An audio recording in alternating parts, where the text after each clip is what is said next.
I want you to imagine the sound of a phone ringing into silence. Not the silence of someone who didn't hear it. The silence of someone who looked at the screen, saw your name, and pressed a button to make you disappear. Now imagine that happening 25 times while your left arm goes numb and the linoleum floor of your kitchen rises up to meet your cheek like it's been waiting for you. That is where this story begins. Not at the beginning, we'll get there, but right there on that floor, where 19 years of marriage collapsed into a single arithmetic truth. He was never going to answer. I'm getting ahead of myself. Let me take you back. It was a Tuesday in October, one of those Memphis afternoons that arrives like a gift you didn't ask for and won't get to keep.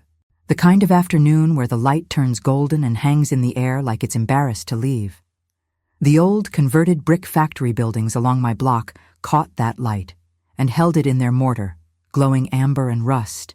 And I stood at the bus stop with 2 bags of groceries at my feet and thought I was just tired. I had flour, butter, a can of evaporated milk, sweet potatoes. The ingredients for my grandmother's pie, the one I make when I need to remember, I come from something real and lasting. Autumn in Memphis has that quality. It pushes you toward memory, toward the things that lasted.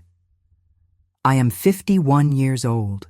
I want you to hold on to that number, not because I'm old, because there is a particular kind of exhaustion that comes at 51 when you have spent every decade before it giving something away, and the body starts presenting the bill. The chest pressure started at the bus stop. Not sharp, not movie dramatic with a clutched fist and a stagger. It felt like someone had set something heavy on top of my sternum and then walked away without picking it back up. A dull, insistent weight. I told myself, this is nothing. I have survived worse. I picked up my grocery bags and rode the bus home. I live in subsidized housing in an industrial part of Memphis, where the old brick factories were carved up into apartments sometime in the 80s, and the bones of those buildings still hold the memory of work. Rough brick walls, high ceilings, long corridors with fluorescent lights that hum a frequency just below conscious hearing. You feel it more than you hear it. My hallway lights have been flickering on the 3rd floor for 2 years. I have submitted 11 maintenance requests. I counted them once. 11 pieces of paper generating nothing. I walk those hallways in my cherry red housecoat. I have worn it for 4 years and it is still the brightest thing in any room I enter. Some mornings, that housecoat is the only decision I make that is entirely for myself. A small, deliberate act of choosing to feel alive in a space that doesn't always cooperate.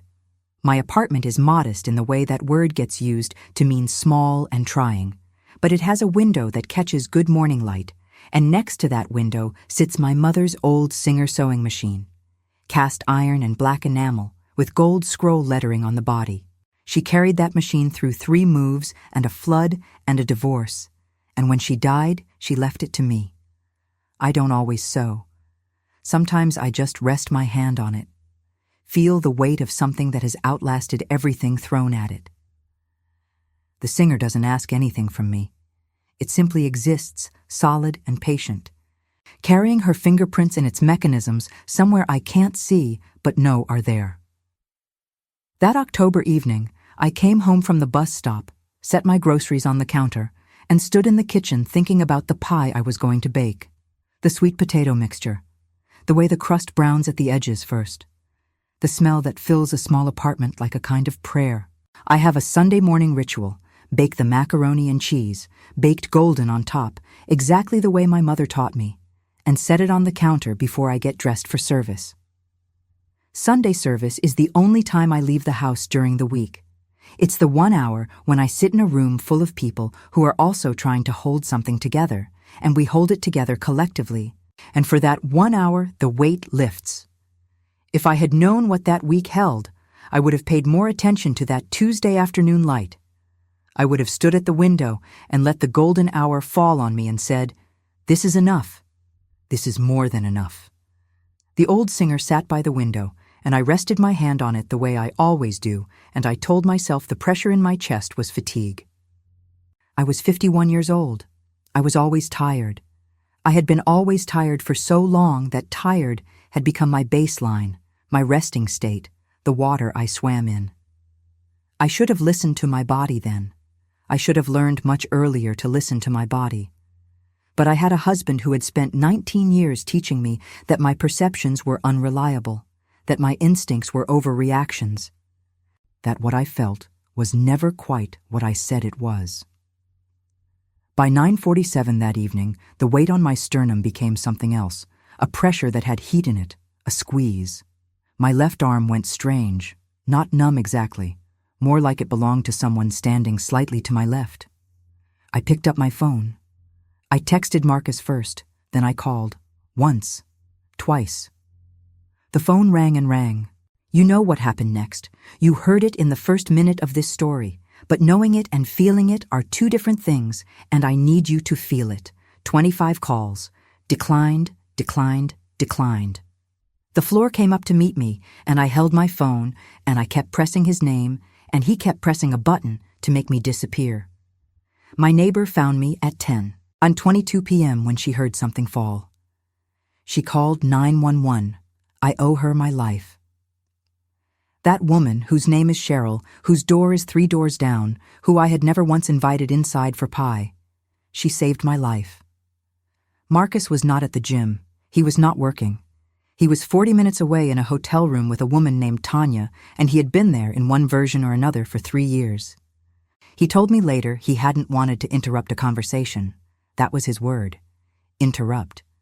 If you have ever loved someone who could look at your face and make you feel like your pain was an inconvenience, then you know exactly what that word did to me. And if this story sounds familiar to you, if you are watching this with your own silence sitting on your chest, please share this with someone who needs to hear it.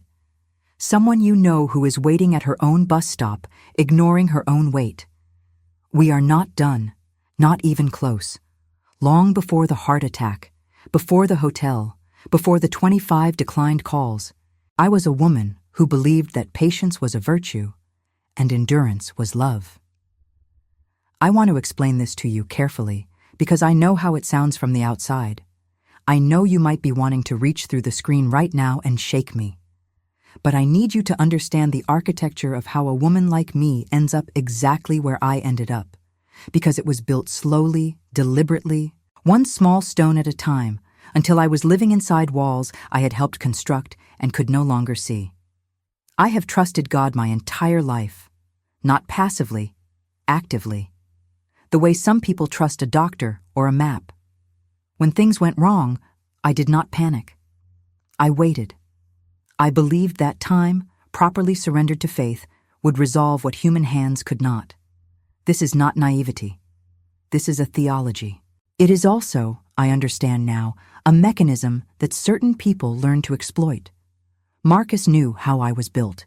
He knew that if he denied something with enough calm, with enough scripture-adjacent language, with enough references to our vows and God's plan, I would eventually fold my concern into prayer and wait. He knew this because I showed him. I showed him from the very beginning. The first time I noticed money was wrong, we had been married 4 years. A withdrawal from our joint account, $600, that I didn't recognize. He said he had paid back a debt to his cousin. I said I didn't know about any debt. He said he was handling his family's business the way a man is supposed to handle his family's business, and did I want him to be less of a man? I did not want that. I apologized. I prayed on it. I gave up so much in those years. I want you to sit with the weight of this. I had been diagnosed with high blood pressure at 43. My doctor told me I needed to manage stress, get regular sleep, come in for quarterly checkups. I went twice. Then Marcus said the co-pays were straining the budget. Then I started skipping appointments to save the money, and the money I saved didn't go into any account I could trace. I gave up my health. I gave it up willingly, calling it devotion, calling it sacrifice, calling it what married women do. My body was a tool I ran until it started breaking down, and then I ran it a little more.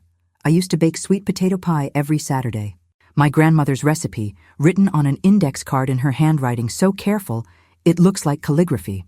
Sweet potatoes baked soft, butter, brown sugar, evaporated milk, a measure of cinnamon and nutmeg that I have memorized in my hands. The pie was mine. It was the one place where I was not waiting on anything or anyone, where I was simply creating something whole and beautiful and finished. I baked it every Saturday for the first 7 years of the marriage. Then Marcus started inviting people over on Saturdays, and the pie became hospitality instead of pleasure, and slowly I stopped making it. Small surrenders add up to a life. My mother's Singer sewing machine sat by the window, and I told myself I would get back to it. I had patterns I had cut, fabric I had bought at the market on Lamar Avenue on a day I still remember, when the autumn light came through the display window and the fabric was a deep rose color that reminded me of something good. That fabric is still folded on the shelf beside the machine. I never made the dress. My Sunday service kept me. Every week I sat in the third row of our church, which smells of old wood and the particular warmth of many bodies singing in an enclosed space, and I let the music move through me like water through a crack. It was the 1 hour I was purely myself, not Marcus's wife, not the woman managing the hallway and the bills and the maintenance requests that nobody answered. Just a woman in a room, reaching toward something larger. After service, I would come home and make the macaroni and cheese, baked golden on top, the way my mother made it, with the edges caramelized against the dish. And I would set it on the table, and sometimes Marcus was there, and sometimes he wasn't. I ate alone more Sundays than I will count for you, because the number would make you angry, and I'm not ready for your anger yet. I'm still teaching you the architecture.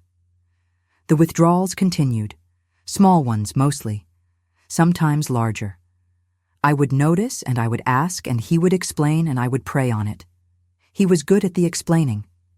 He had a logic that was internally consistent if you didn't look at the edges.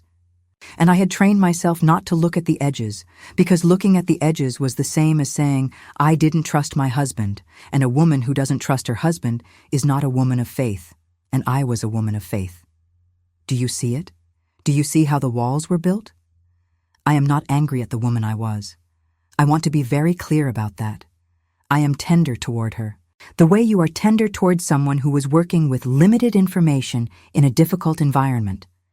She was doing her best. She believed what she had been taught to believe, that holding on was holy, that endurance was love, that a good woman outlasts trouble. She was wrong, but she was not stupid. She was shaped. And then, one October evening, she stood at a bus stop with grocery bags at her feet, and her body finally stopped waiting on God to fix what God had been waiting on her to fix. I should have listened to my body years before that evening. I should have counted the withdrawals, the missed calls, the Saturdays without pie, the fabric still folded by the Singer, the dress I never made.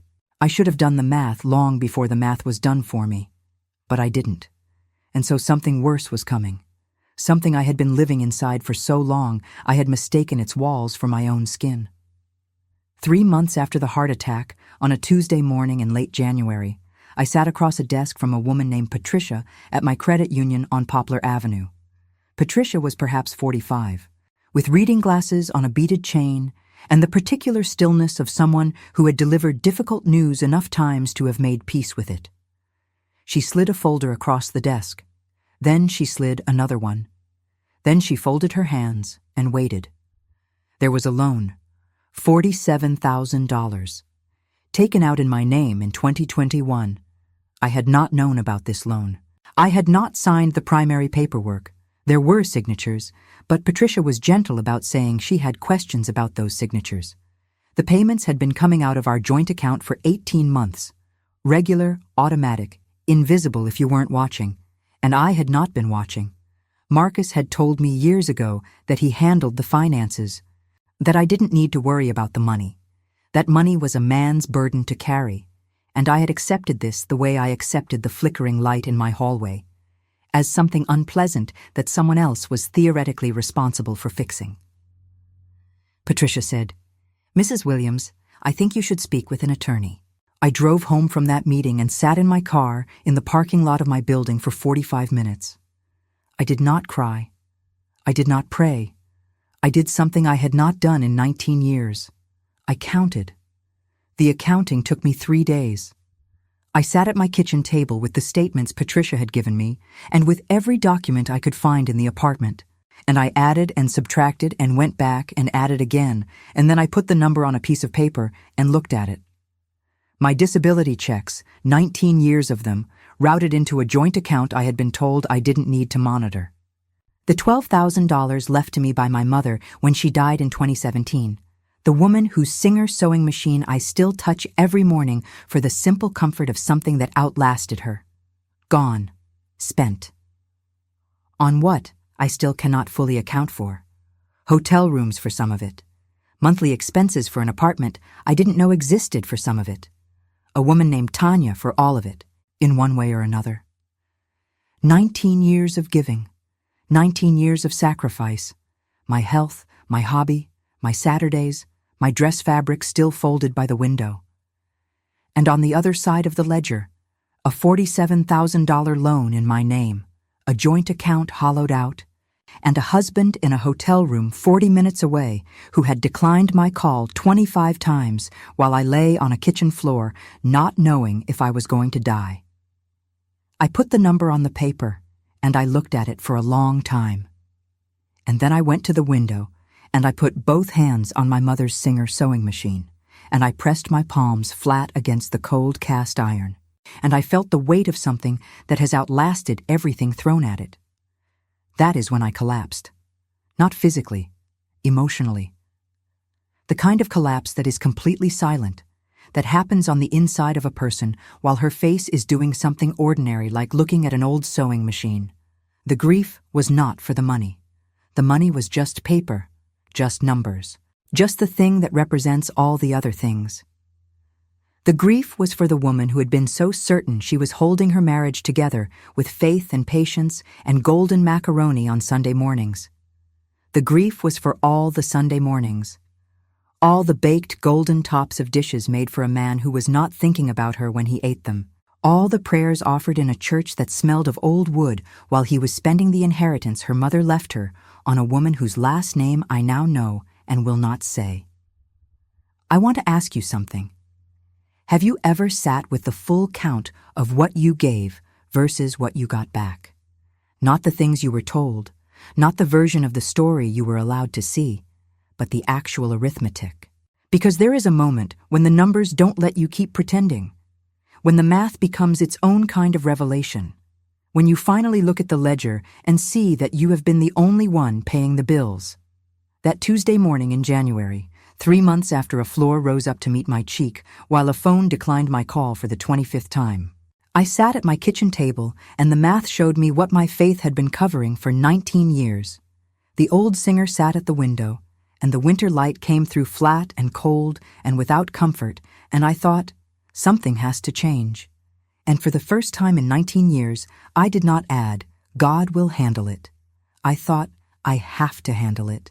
I have to handle it myself. I looked at the Singer, and for the first time, it didn't just feel like my mother's hands I was touching. It felt like a directive. That machine outlasted 3 moves, a flood, and a divorce.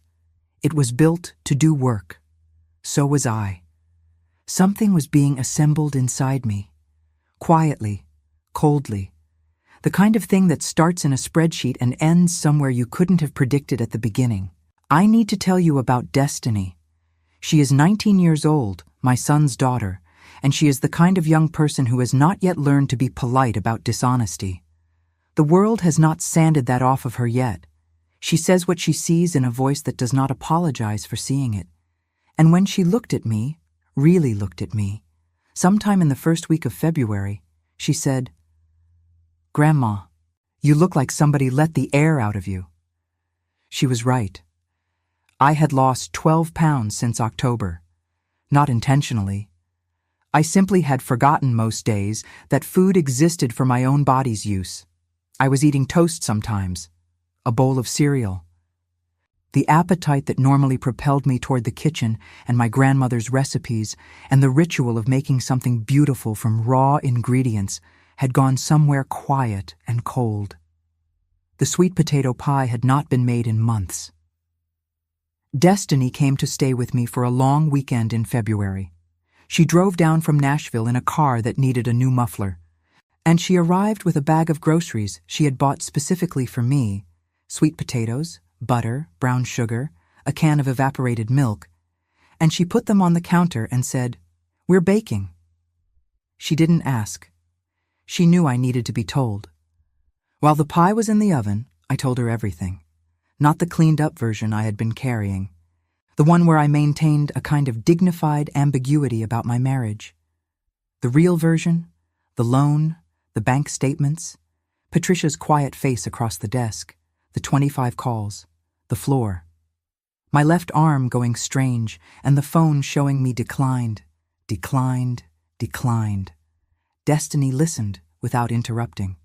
When I finished, she was quiet for a moment, and then she said, "Grandma, where are the bank statements now?" I showed her, and she sat down at my kitchen table and went through every page. She asked me to log into the credit union portal on my phone, and she took screenshots of specific transactions, dates, amounts. She worked the way young people work with technology, without hesitation, without ceremony, fluent in a language I am still learning. And then she went to the printer at the library 2 blocks away, and she came back with a folder, organized by year, color-coded with little paper clips, and on the front, a sticky note in her handwriting, "Grandma, this is not nothing." I held that folder and looked at those words, and I felt something move in my chest that was not the pressure from October. It was something coming back to life. I want to ask you something, because I think some of you watching this might be in the middle of your own version of this moment. Have you let a young person in your life tell you the truth?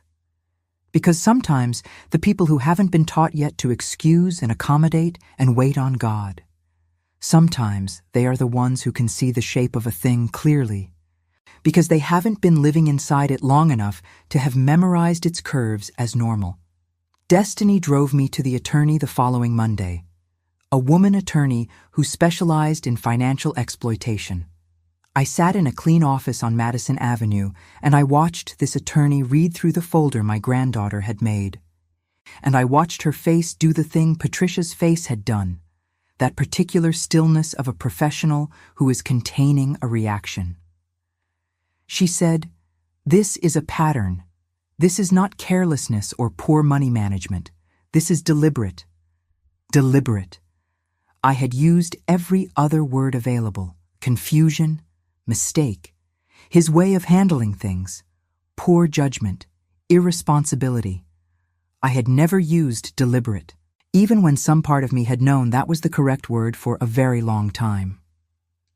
The attorney explained my options: civil action for fraud, recovery of assets. The loan, taken out in my name without my informed consent, was grounds for dispute. There was a process. It would take time. It would require documentation, which Destiny had organized in a color-coded folder. It would require decisions I had been avoiding for 19 years. I looked at my granddaughter sitting beside me. She was not crying. Her jaw was set, and her back was straight, and she was looking at the attorney with the focused attention of someone who is memorizing information she intends to use. In that moment, I understood something about the cost of what I had endured. It wasn't just mine to pay. Destiny had watched me go smaller and quieter and more invisible for most of her childhood. She had learned from watching me what a woman does inside a difficult marriage. She had learned to read the signs of a woman disappearing. I was not going to teach her the rest of that lesson. I said, "Tell me what we need to do." It was the clearest sentence I had spoken in 19 years. No qualifications, no but God, no waiting. Just, tell me what we need to do. The sun came through the window of that office on a cold February afternoon and fell across the folder Destiny had made, and something in me, something that had been folded up by the singer, waiting like the rose-colored fabric I had never cut, began to open. There is an art to living beside a person who has wronged you while you prepare your response. It requires a kind of acting I did not know I was capable of. I am not a woman who was trained for deception. My faith runs too close to the surface for that. But I discovered in February and March that there is a difference between deception and strategy. One harms, the other protects. Marcus came home from work most evenings, and I fed him. I asked about his day. I did not mention Patricia. I did not mention the folder. I did not mention the attorney on Madison Avenue, or the civil fraud process that was now in motion, or the fact that my granddaughter had driven back to Nashville with photocopies of his financial destruction organized by year in a binder she kept at her apartment. I made the macaroni and cheese. I baked it golden on top. I set it on the table and I sat across from him, and I ate and I watched his face and I thought, "You do not know that I know. You do not know that the woman you left on the floor in October is not the same woman sitting across from you in March. You have not noticed the difference because you have never looked at me closely enough to see me change. That is a particular kind of grief too. Being invisible to the person you married. Being so thoroughly background that your transformation goes undetected. Destiny came back in March. She didn't stay this time. She called in the evenings and we talked in code that wasn't really code, just ordinary conversation where the important things lived between the ordinary words. She was the one who reminded me that I needed to act before Thanksgiving, which was 8 months away, but already the date the attorney had suggested as a possible point of confrontation. Destiny was thinking ahead. I was learning to think ahead. It was on a Tuesday in late March, exactly 3 months after Patricia's desk and the folder and Grandma, "This is not nothing," that I did the first concrete thing. I called my credit union and opened a new account. My name only. I redirected my disability check to the new account effective the 1st of April. I called Social Security and made the same change, and the woman on the phone walked me through it with the patience of someone who takes these calls regularly, which is its own kind of sobering information. Then I called the joint bank account and closed it. The man at the bank asked me to confirm I was certain. I said yes. He processed it. The money remaining in the joint account, $211, transferred to my new account. It was not the $12,000 my mother left me. It was not the 19 years of disability checks. But it was mine, and it was in an account with only my name on it, and for the first time since 2005, no one else's hands could reach it. Marcus's card was declined at a gas station at 2:14 p.m. on a Tuesday. He called me immediately. I let it go to voicemail. He left a message that started calm and ended somewhere else entirely. And I listened to it once and then I saved it, because the attorney had said to save everything. Destiny called that evening and I told her what I had done. She said, "Grandma." Just that. My name in her voice, with a weight in it that held something like, "I see you. I am proud of you. You are no longer the woman I was afraid for." I went to the window and I rested my hand on the singer and I let myself feel what I was feeling, which was terrifying and exhilarating in the particular combination that means you have done something real. Something you cannot undo. Something that has changed the shape of your life without your being able to see yet what the new shape will be. The next morning I did one more thing.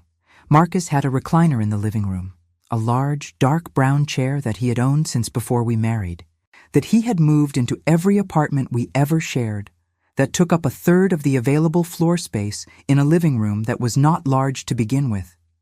He loved that chair with a specificity he had never directed at me. He kept the remote in its armrest pocket. He stored his phone charger plugged in beside it. The chair was his throne and his territory and his comfort, and I had come to understand his declaration that this space was arranged around his needs. I dragged it into the hallway. Then I called the building manager and said there was a piece of furniture that needed to be removed from the third-floor corridor. They picked it up that afternoon.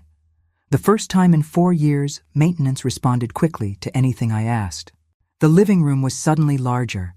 The afternoon light came through the window and reached the wall on the far side without obstruction.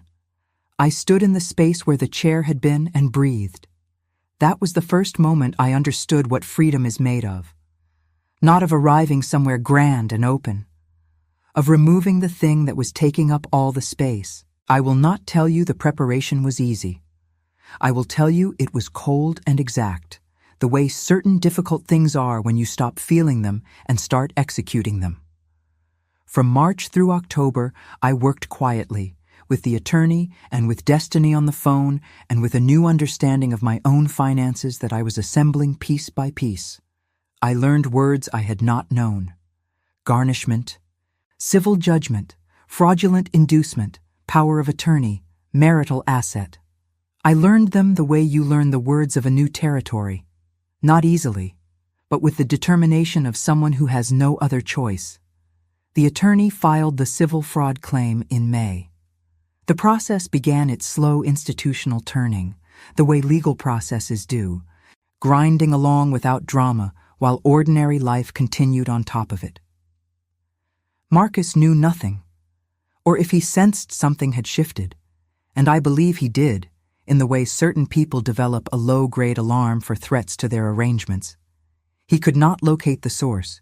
He found a new chair, a gray one, microfiber. He put it in the same spot. I let it stay. It was not the same chair. The original chair was gone, and he could never get exactly that back, and that knowledge was enough for me. I resumed baking on Saturdays. The sweet potato pie returned. I made it not for hospitality, not for a table full of people who were going to eat it without asking who made it, but for myself. My grandmother's index card recipe, her calligraphy careful handwriting, the measured amounts of cinnamon and nutmeg that live in my hands now more than in the card. I ate a slice alone on a Saturday afternoon in June, with the window open and the Memphis heat coming in, and I tasted something I had been missing. The specific flavor of something that is entirely yours. The legal proceedings produced a discovery of their own. The attorney found a second loan, smaller, $14,000, taken out in 2019. Same signature questions, same pattern. The total exposure was now $61,000, not counting the disability checks routed through the joint account over 19 years, which were harder to litigate but no less real in their loss. Destiny drove down again in September. We sat at my kitchen table with the papers, and she was quieter than she'd been in February, because now the number was bigger, and the timeline was longer, and the shape of what had been done to me was fully visible. She held my hand across the table. She did not try to fill the silence. I looked out the window at the old singer, and I thought about my mother carrying that machine through everything she carried it through. And I thought about how I had been waiting my entire marriage for someone to tell me I was worth the weight of my own grief. And I thought, I am telling myself right now. I am the one saying it. The confrontation was set for Thanksgiving. Marcus's mother's house in South Memphis, a ranch house on a long flat street with pecan trees in the yard that drop their shells in October and crunch underfoot through November. A large family, 22 people at the table that year, his brothers, his sisters-in-law, his mother, Miss Evelyn, who had always been kind to me in the distracted way of a woman with many children and limited capacity for detail, aunts, cousins, children. The occasion was constructed for community, for witnessing. I had chosen it for exactly that reason. Destiny would be there. The attorney had advised me on what I could and could not say in a public forum, and I had prepared a statement, not a speech, just a statement that stayed inside those lines. Dates, amounts, documented facts. The name of the hotel I had verified through the attorney's investigator. No accusations that couldn't be supported. No emotion that would allow it to be dismissed as emotional. I drove to Miss Evelyn's house that Thanksgiving in a car that needed new brakes. I have thought about this since. I have thought about how I arrived at the moment that changed everything in a car with imperfect brakes. How ordinary the vehicle of transformation is. How unremarkable the exterior of the day when everything shifts. I parked on the street and sat for a moment before going in. In my mind, for just a moment, I saw a Lincoln Navigator in burgundy red. I've seen them on the expressway. on Union Avenue, in the parking lots of the nicer parts of Memphis. They are large and beautiful and unapologetic about the space they occupy. I have never owned a car like that. I have never owned anything like that, large and beautiful and mine and unapologetic. I sat in my car with the imperfect brakes and I thought, not yet, but one day.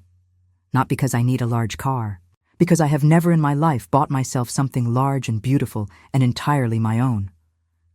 One day. But first, Thanksgiving dinner. I got out of the car and I walked up the path through the pecan shells and I went inside and I smiled at Miss Evelyn and accepted a glass of sweet tea, and I found Destiny in the kitchen helping with the rolls. And she looked at me with that clear-eyed look of hers and gave me one single nod, and I nodded back. Everything was in place. The blessing was supposed to happen before the meal. Marcus's oldest brother, Jerome, always did the blessing. He is a deacon at his church, or was, until Thanksgiving. He had his hands out, the signal for everyone to hold hands across the table, and the room had gone into that particular pre-prayer stillness where 22 people simultaneously locate their quiet. I stood up, not loudly, not dramatically. I simply rose from my chair, and the rising was enough to disrupt the stillness, and 22 faces turned to look at me. I said, I need to say something before we eat.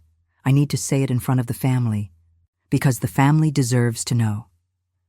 Marcus said my name. He said it with the specific intonation he used when he was recalibrating me in public, quiet, controlled, the tone that means, sit down, you are embarrassing us. I had heard that tone for 19 years, and it had always worked.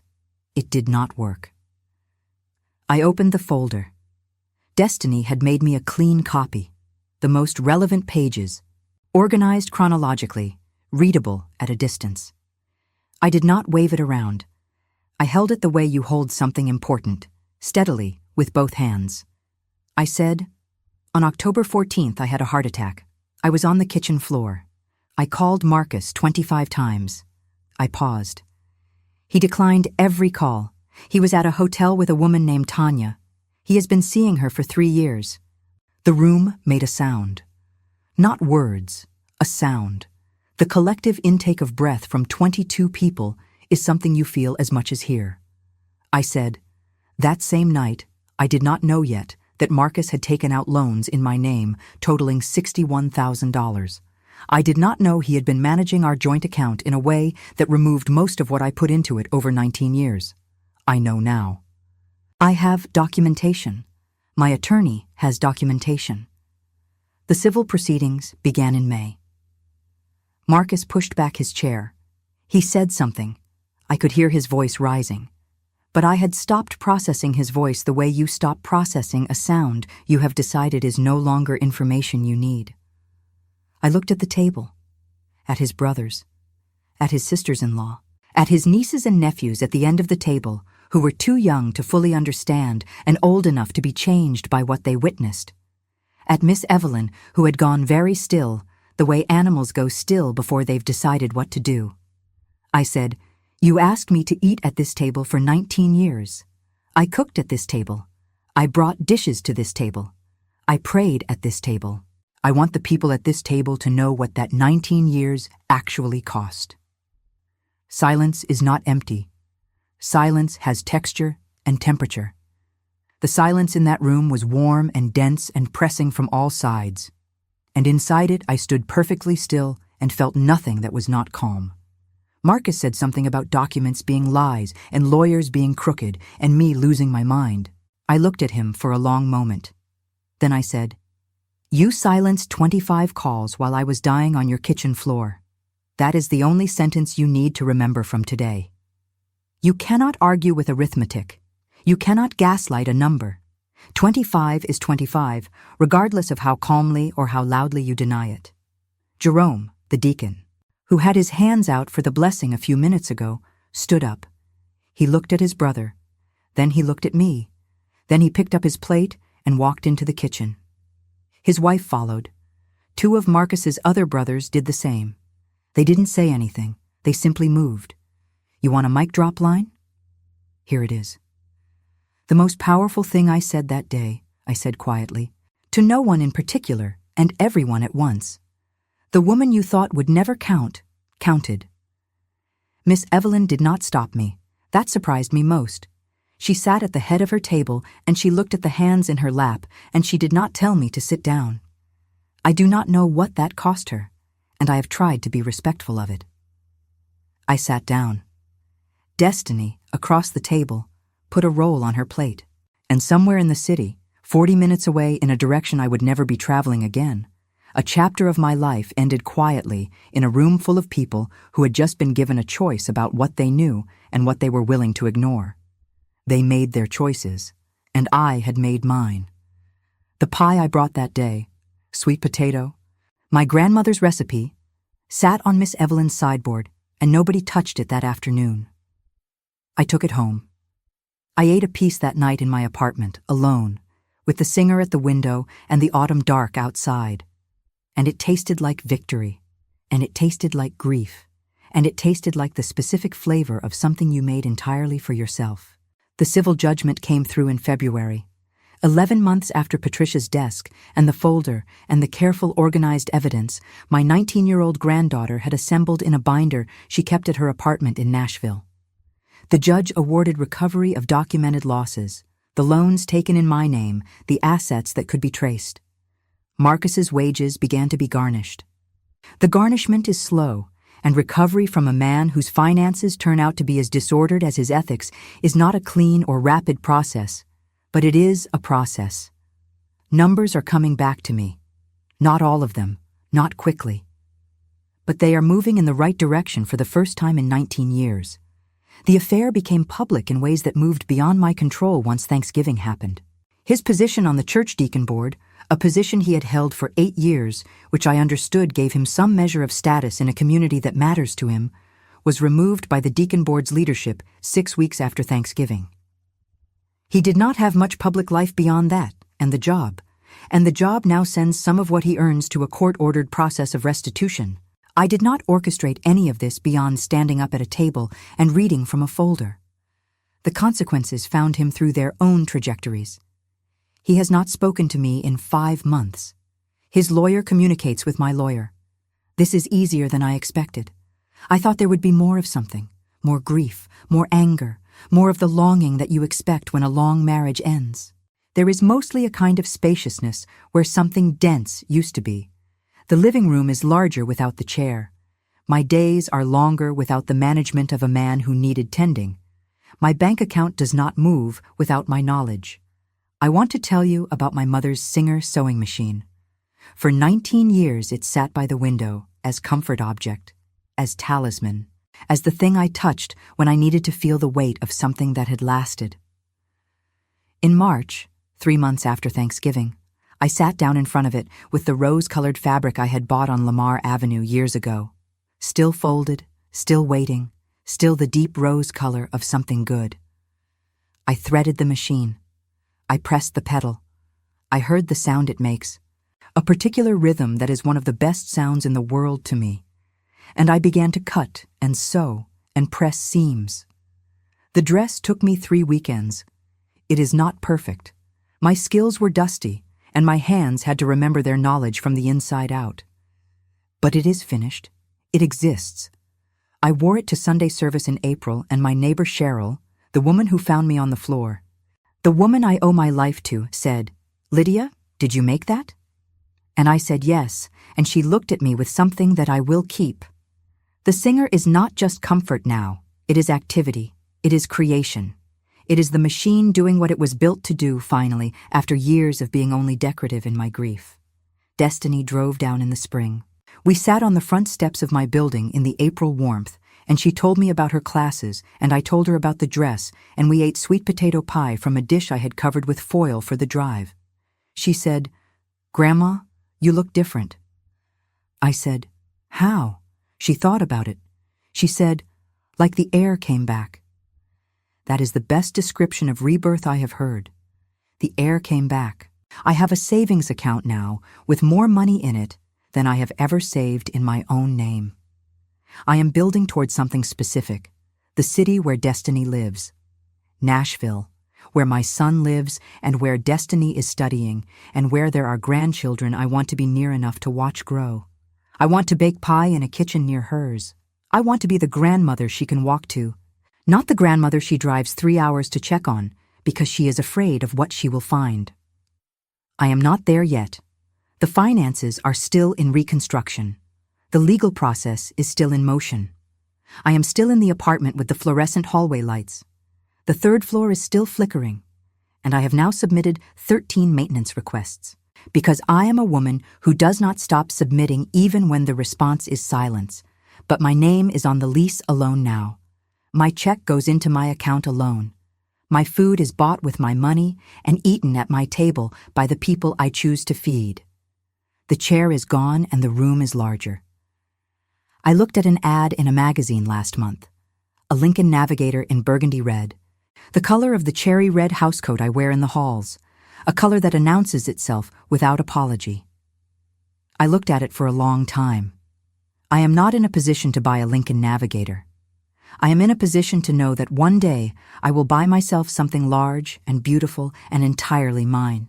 The dream is allowed. The dream is part of the rebuilding. You are allowed to want something you have never had.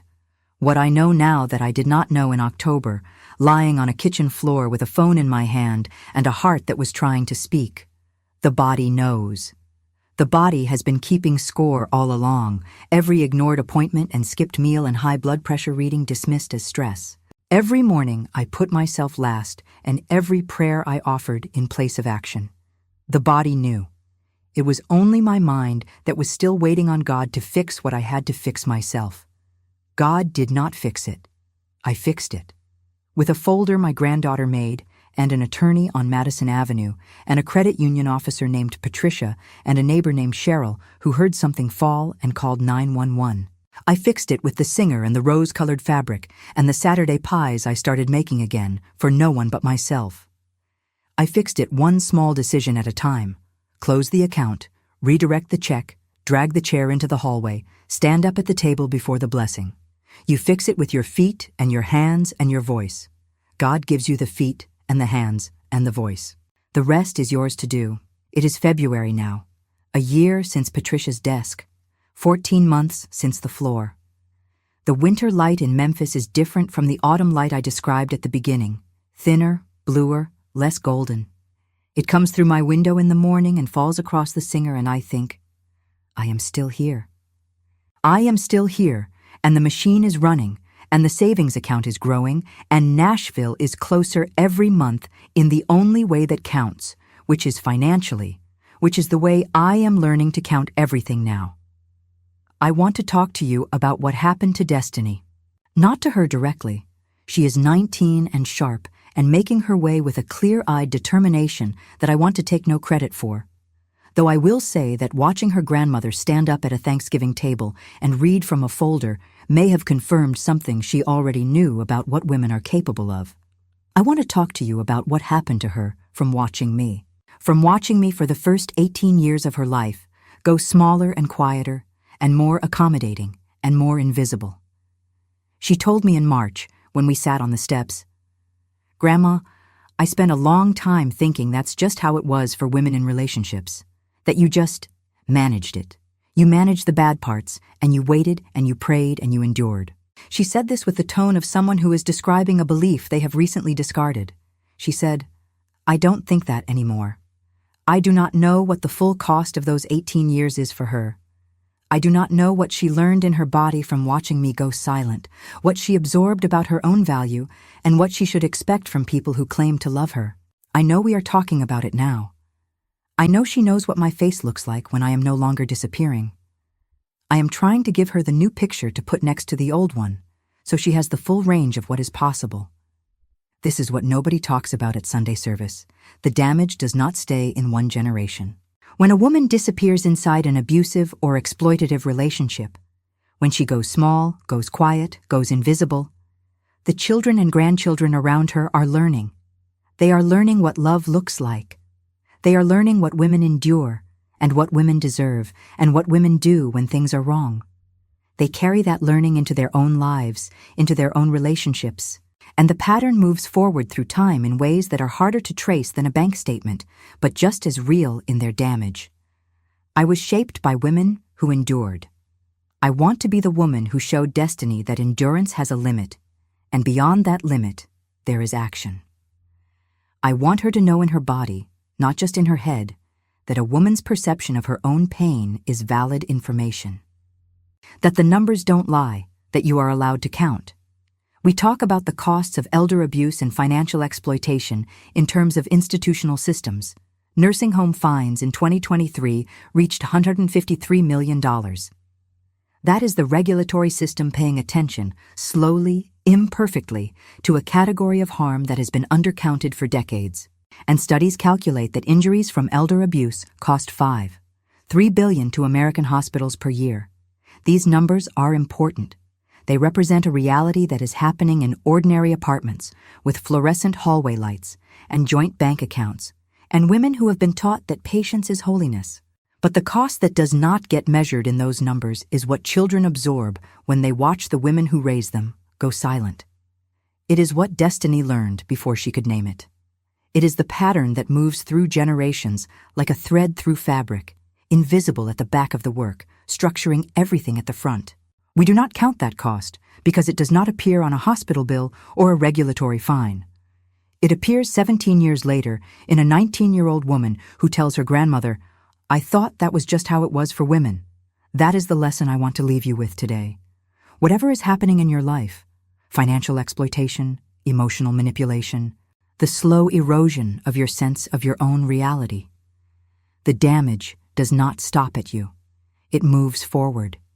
It lives in the people watching you. And the healing, when it comes, also moves forward. Destiny saw me stand up at a table. She saw me thread a singer and sew a dress. She watched the air come back. That moves forward too. If you are watching this right now, and something in this story is sitting in your chest the way that October pressure sat in mine, not sharp, just heavy, just insistent, please do not wait 19 years for the arithmetic to become undeniable. You already know the numbers. You have been keeping the real count somewhere in your body, even when your mind was doing other math. Listen to that count. Find your Destiny, your Patricia, your Cheryl who calls 911. Find the attorney on Madison Avenue and the folder with the sticky note. You are allowed to count. You are allowed to act on what you count. I am going to get to Nashville. I am going to bake a pie in a kitchen near my granddaughters. I am going to sit on somebody's porch in the long Tennessee evenings and watch children grow up knowing what their grandmother looks like when she has not disappeared.